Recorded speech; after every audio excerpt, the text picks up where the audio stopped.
Hello everyone, Matt here, and welcome to Simply Strength. I thought I'd take this opportunity to talk about a movement, or rather a philosophy, that I've been researching for the past few months. It's known as men going their own way, or MGTOW for short. First, let me state that this is not a MGTOW channel per se. I simply believe that there are aspects of this philosophy that I believe can be extremely powerful for personal development. There do seem to be several interpretations of this lifestyle currently out there.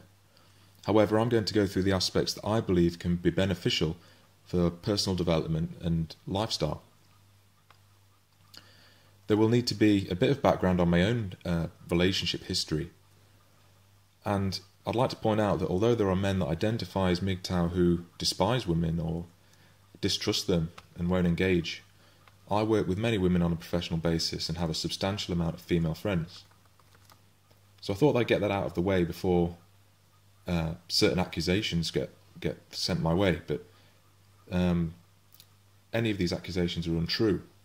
On the contrary, I have many professional relationships with women and enjoy seeing them as peers and having positive relationships with them. Now that's out of the way, I'd like to get to the topic of the video, which is, am I a MGTOW by default?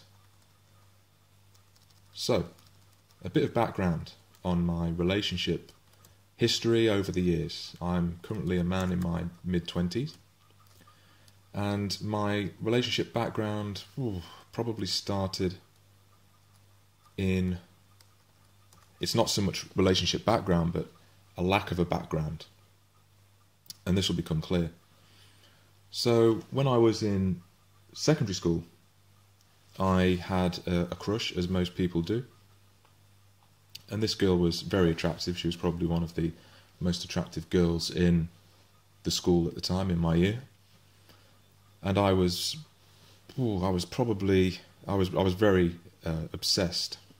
I didn't make any moves as such in terms of asking her out or anything like that. But it was clear to her that I was interested, and everyone knew it. And as time went on, she seemed to be getting more arrogant from the first year of secondary school up until the end. And she did date a lot of people. And these were probably undesirable guys. They were, they were troublemakers. They got into trouble at school, and they were, in my opinion, poor quality. As we got into the penultimate year of school, she left and moved away. And I was fairly disappointed with that. But over this time period, my obsession reduced, and I got less and less interested.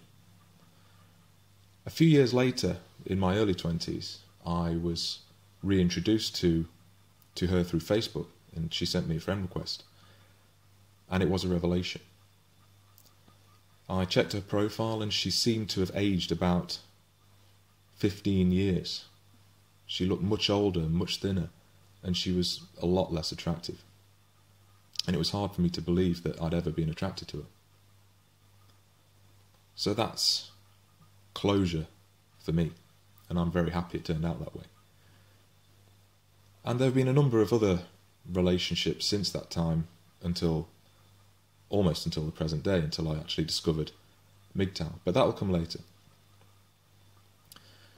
There was another relationship, a lack of a relationship, that I tried to initiate with another girl towards the end of school.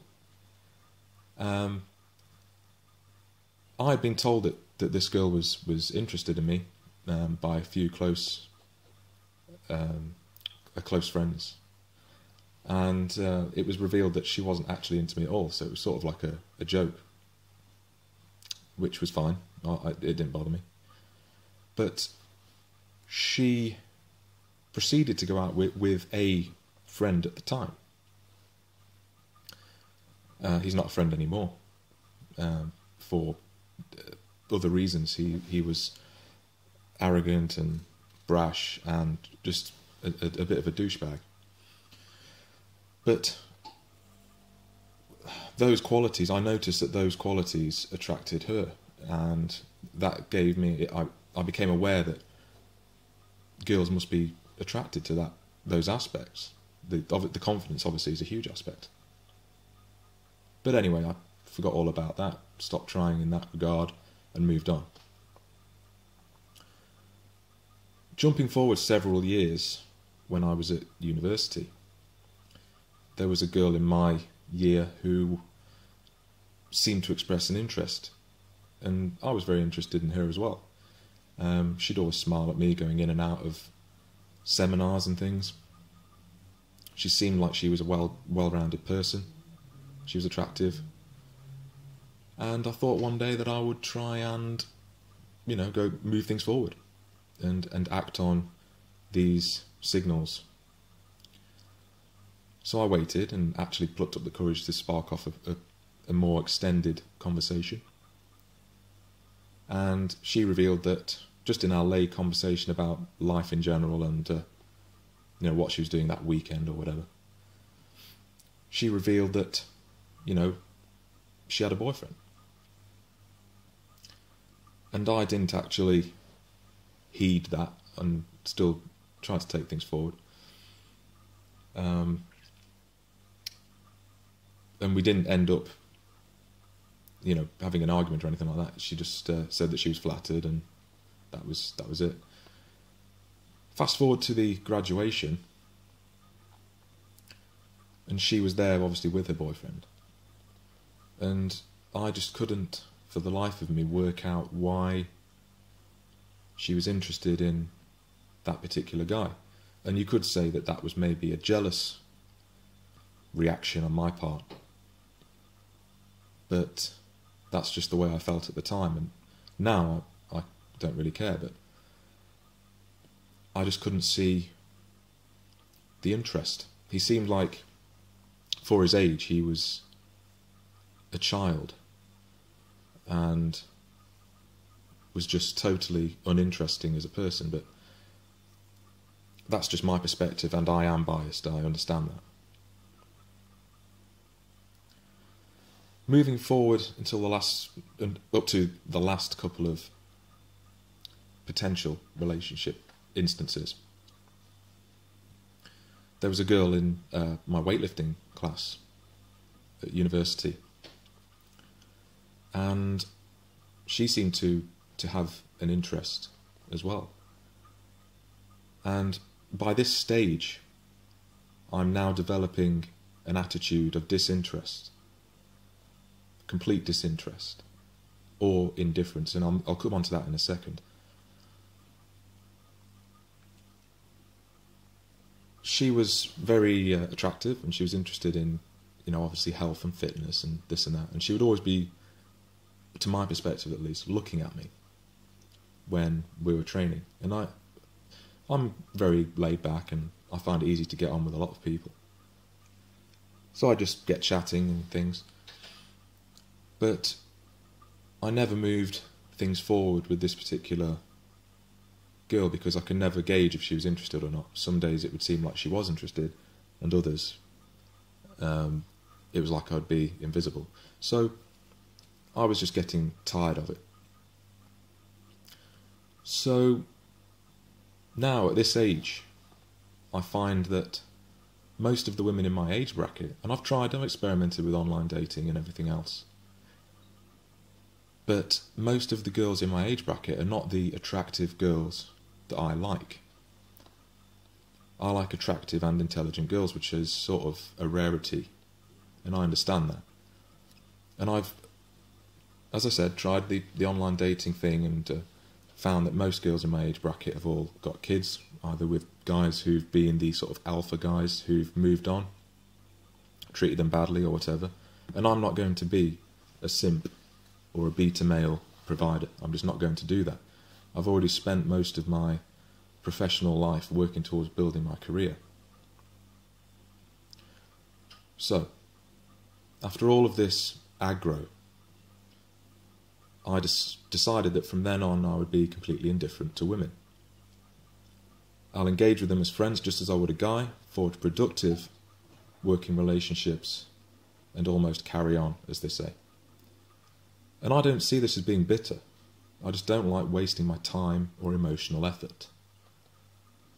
in the last couple of years I've tried to research and improve my game, as PUAs say. And I did a lot of research on this, in terms of the things to say to women, the signals to send out with your body language. But I've come to the realization that it would be an act, or a deception of the worst kind. Why should I not be who I am? Why should I say the right things just to curry favour with women? Is it really worth the effort? So I decided to step away from it. The operative word is indifference. And I just love being indifferent. It's such a powerful stance to have. I'm thoroughly enjoying my life. And deep down, although I do yearn for a relationship at times, especially given that my friends have had productive relationships with nice women, this does lead me finally to the revelation of MGTOW. I discovered MGTOW by accident after watching the video "Where Did All the Good Men Go?" on Paul Elam's channel, and I've provided a link to this below just for your exploration of this topic. And from this it's led to a lot more research, coming across channels and educators such as Sandman, TruthOverEverything, HHK Calgary, Luimarco, Stardust, Girl Writes What, Barbarossa, The Tom Likas Show, Mark Rudolph, and many, many others. And over the last few months, I've been watching these videos and educating myself on the topic, not just of MGTOW, but the manosphere in general. And I found out a great deal, and I would strongly urge you to check out all these channels and educate yourself and use a critical thinking, critical mindset to make your own informed decision. I found these videos and channels to be illuminating, informative, and self-affirming. Indeed, I was already practicing many of the lifestyle aspects espoused to me by these engaging creators. It all made sense to me now. I was a MGTOW in all but name. Rather than feeling sorry for myself and thinking, poor me, doesn't anybody love me, I now see this as a gift. I've been doing things right my entire life, from a relationships perspective. I was never in the same country as the plantation, which suits me fine. Allow me to explain further. As Truth Over Everything is discussed in his videos, an average man learns from his own mistakes, but a great man learns from the mistakes of others, and I have experience in this regard. Over the past 5 to 6 years, I've lost countless friends because of women and relationships. I've also seen innumerable divorces occur in my close family, and yet more externally. The merits of marriage are scant, if there are any at all. For instance, one of my closest friends at school, through all of secondary school and sixth form, and even through part of my life in the professional environment, one of my closest friends met a girl, his first proper girlfriend to my knowledge, and after 6 weeks she was pregnant. And then he had to propose to her because of the influence of her parents. For this is my obviously biased view from the external, but this is what it looked like. This caused a lot of disruption in his family, falling out with most of the members of his immediate family. And he ended up marrying this girl because she was obviously pregnant. And I was invited to the marriage, and since that time I've never seen him again, for obvious reasons that should be apparent to a lot of you out there. So that's one down in my book. Another close friend that I've known since I was about the age of 4, who I'd spoken to on and off for many, many years, till the age of about 25. Essentially got a girlfriend again, his first proper girlfriend, through work. And he broke off all contact with me, just immediately almost, as soon as he got into this relationship. And I just couldn't see how he could throw the people who'd supported him and been friends to him for all that time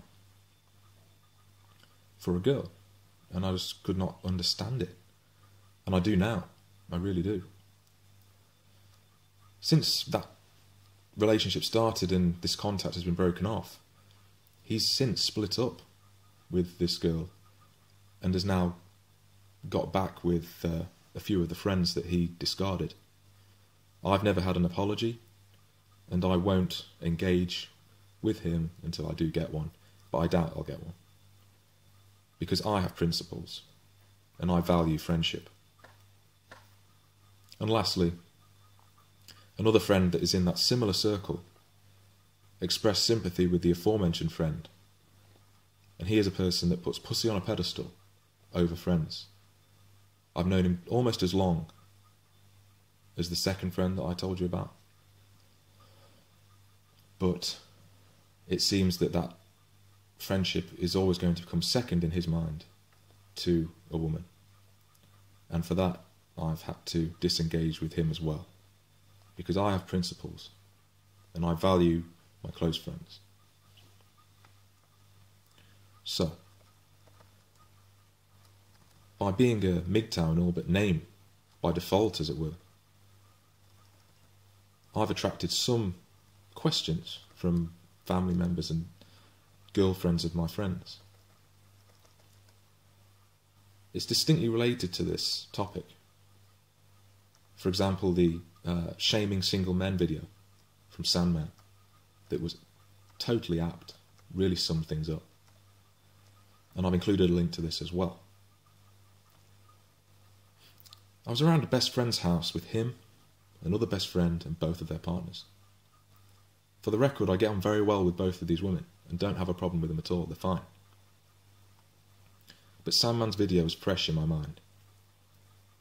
It occurred to me that I was always the single guy at family gatherings and social occasions with my friends. We had a bit to drink and went outside to see the fireworks for New Year.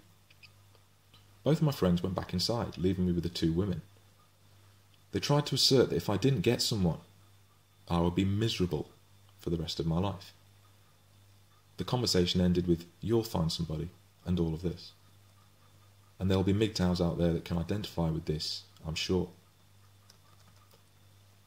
For the record, my success rate with women and subsequent relationship status does not define my life in any aspect.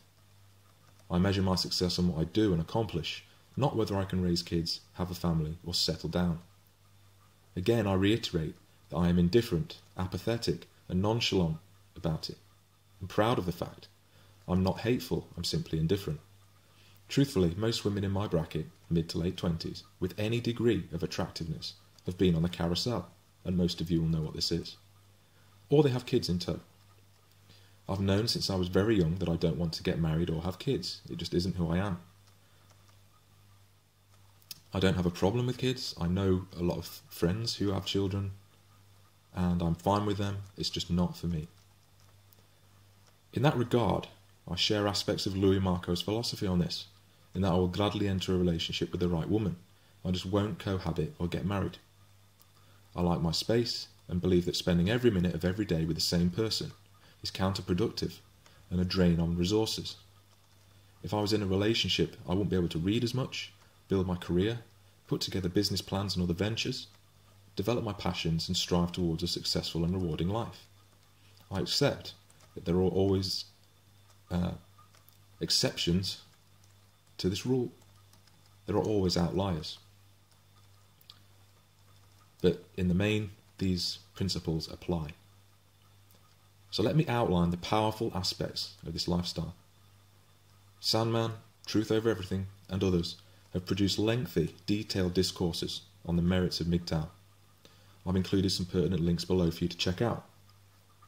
Although I had my suspicions, I was still overwhelmed to hear that some of the greatest minds in human history were MGTOW in all but name, including but not limited to Isaac Newton, Nikola Tesla, and Leonardo da Vinci. Nobody could accuse those legends of underachieving in life, that's for certain, and we should strive to emulate their accomplishments by virtue of their lifestyle. Put simply, plough your energy into your passions, hobbies, dreams and ambitions. Build your kingdom up around you and aim as high as possible. I personally would rather aim for the cosmos and reach the stratosphere. Screw conservative goals. For the reasons that many MGTOW voices have asserted, marriage, relationships and children in most cases make these aspirations difficult at best and impossible at worst. I put this to you: abandon the status quo and the expectation society has of you. Don't take my word for it. Go away and do your own research and construct your own opinion. Take away the information I've provided in this video from my own experiences and the work of others. Assess it, critique it, and make up your own mind. Exercise critical thought and question every aspect. Make up your own mind is the key message. I'd love to hear your comments, thoughts and perspective down below. Don't forget to like and subscribe. If you found this video useful and would like to help me continue to make the best videos possible, please check out my Patreon page. Thank you for listening and take care.